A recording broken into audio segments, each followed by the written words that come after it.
Bueno, pues recientemente hay un montón de artículos e información de cómo o qué comer para sobrevivir lo que sería un invierno nuclear. Básicamente después de unos eventos apocalípticos que serían brutales para la humanidad, donde únicamente quedaría posiblemente un tercio o menos de la población, gente que siga en pie, viva. Obviamente habría que preguntarse qué hacer, qué comer, qué el sustento, ¿no? Obviamente. El problema es el siguiente, lo que sería un invierno nuclear causaría de que los cultivos, de que todo tipo de comida que conocemos normalmente, pues deje de existir. Obviamente la comida que está enlatada puede durar unos cuantos años, puede que 2, 3, 4, 5 años a lo máximo, un poco más, pero después de esto, obviamente, hay gente que se quedaría sin comida, ¿no? Entonces, pues, varios científicos recientemente publicaron un montón de información sobre esto. Y esto, obviamente, como siempre, está ocurriendo exactamente cuando estamos con el conflicto de Ucrania, Rusia, tal y cual, ¿no? Obviamente están diciéndonos de que un Armagedón pasará, ni idea, pero es lo que sería, esto es muy interesante porque son temas que, aunque pasen o no, claro está bien conocer qué hacer, porque después de que esto desaparezca, pues ya no tienes internet para buscar, hay que buscar libros y los libros, pues obviamente, como puedes imaginarte, estarían quemados, hay que irse a la biblioteca y si la biblioteca está explotada, no existe, por debido a la explosión nuclear, pues obviamente estás un poco jodido, ¿no? Y con lo que serían los 4 o 3 básicos alimentos que simplemente podrían salvar la vida de la gente que sobreviva después de un cataclismo nuclear, ¿de acuerdo? Bien, pues la primera, y puede que mucha gente ni se dio cuenta de esto, es lo siguiente: comer las setas. Así es, las setas, los hongos, ¿de acuerdo? Y esto es muy interesante. Veréis, los hongos se pueden cultivar en los troncos de los árboles y pueden crecer rápidamente. Si una población de personas muy pequeña, sobrevivientes, plantan, cortan los árboles, ponen los hongos, ¿de acuerdo? Y simplemente nacen rápidamente, esporádicamente. Los hongos, lo que sería la parte buena, es de que te ofrecen muchas formas de cocinarlos. Los puedes hervir, los puedes obviamente freír, los puedes utilizar en todo tipo de formas de comida y son fáciles para lavar, fáciles para cortar y todo lo demás, ¿no? Los hongos son muy versátiles, los hongos básicamente podrían ser una parte fundamental, pero además de esto, también las hojas de los árboles, en la opinión de varios expertos, podría utilizarse para crear un té. De acuerdo, que sería muy amargo, de un sabor muy malo, pero aún así tiene una fuente importante de vitamina C, así como otras sustancias interesantes e importantes para lo que sería las sobrevivencias. Como puedes imaginarte, es literalmente las hojas de los árboles que tienen lo que sería, en definitiva, todo tipo de nutrición, todo tipo de minerales que los podrías hervir básicamente y comerte una sopa de hojas, igual que te comes lo que sería, pues, por ejemplo, lechuzas o te comes lo que sería espinacas, por ejemplo. Igual, pues, lo que serían las hojas de los árboles serían algo similar, ¿no? Es muy interesante. Pero además de esto, uno puede crear una granja de lo más impresionante, una granja para comer carne. ¿Y cuál sería esa granja? Pues una granja de ratas. Así es, ratas. Pero las ratas tienen lo que sería la capacidad de digerir la madera. Imagínate, o sea, una rata puede comer madera, digerirla y crecer y sobrevivir con únicamente digiriendo lo que sería la madera.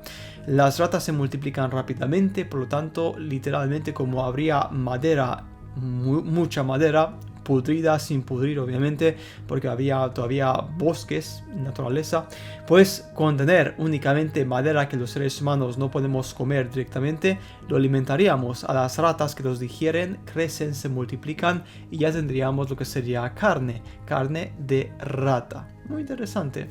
Y ya tienes lo que sería, primero lo que tienes lo que sería las setas, que son lo que sería pues fundamentalmente un montón de elementos de fibra, un montón de elementos de vitaminas, las hojas de los árboles también. Después utilizas los troncos de los árboles para cultivar granjas de ratas básicamente y así tener lo que sería las proteínas, ¿no?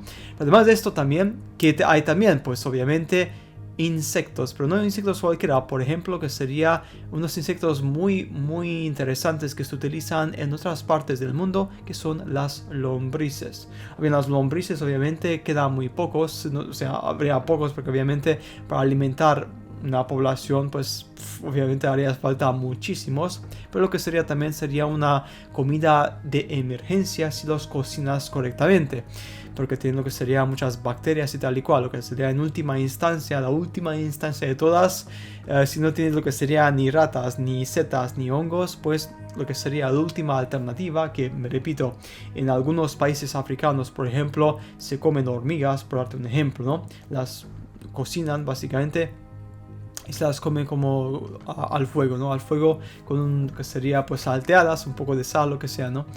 Y bien, pues lo que serían los tres más importantes métodos de sobrevivir: las setas, las ratas y los insectos.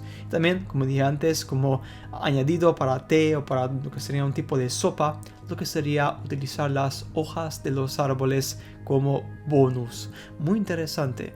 Esto te ofrecería, como dije antes, un nivel de sobrevivencia por lo menos lo más mínimo posible durante unos cuantos años o varias décadas a la humanidad que quede en pie, obviamente, si es que hay alguien que sobrevive, lo que sería una catástrofe brutal que literalmente pues eliminaría gran parte de la población. Claro está, ¿no?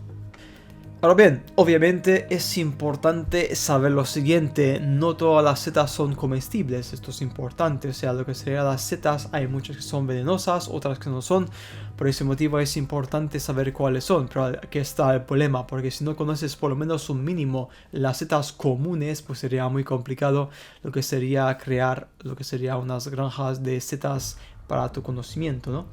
Bueno, obviamente también habría otras formas, por ejemplo, lo que sería pescar, pero el problema es el siguiente: si las aguas están irradiadas con contaminación, pues pescar sería prácticamente muy difícil. Pero también está el tema de lo que serían los recursos del mar, que podrían ser, por ejemplo, si hay una explosión en un lugar específico, al alejarse del lugar, obviamente, pues el riesgo de radiación disminuye constantemente, porque al alejarte también lo que serían las aguas de un lugar que están alejadas, y da igual que están conectadas con lo que sería el sistema central de los océanos, como están muy lejos, lo que sería las aguas del impacto, si te vas lo que sería a la otra punta de la Tierra, claro está, pues lo que sería el efecto sería mucho más menor, claro está. Por ese motivo, si tienes una forma de transporte, lo más importante sería alejarse, irse a una zona de cerca de montaña, que tiene lo que sería agua fresca. También cerca de las montañas hay muchas praderas en la parte inferior, ¿de acuerdo? Muchos bosques básicamente en la parte inferior de la montaña, donde hay obviamente pues ríos, naturaleza, todo tipo de vida salvaje restante, ¿no? Por lo menos, ¿no? Y también pues muy importante, un montón de árboles que los podrías utilizar para cultivar tu granja de setas, lo que sería alejarse, como siempre, la típica frase: irte a la montaña. La montaña siempre fue lo que sería un lugar de refugio para la humanidad desde tiempos inmemorables, porque lo que sería tiene un lugar que es simplemente rodeado por recursos naturales que te ofrecerían una mejor sobrevivencia que está lo que sería, por ejemplo, en la playa, obviamente, ¿no? Y bien, gente, pues nada más, como siempre, nos veremos en el siguiente vídeo.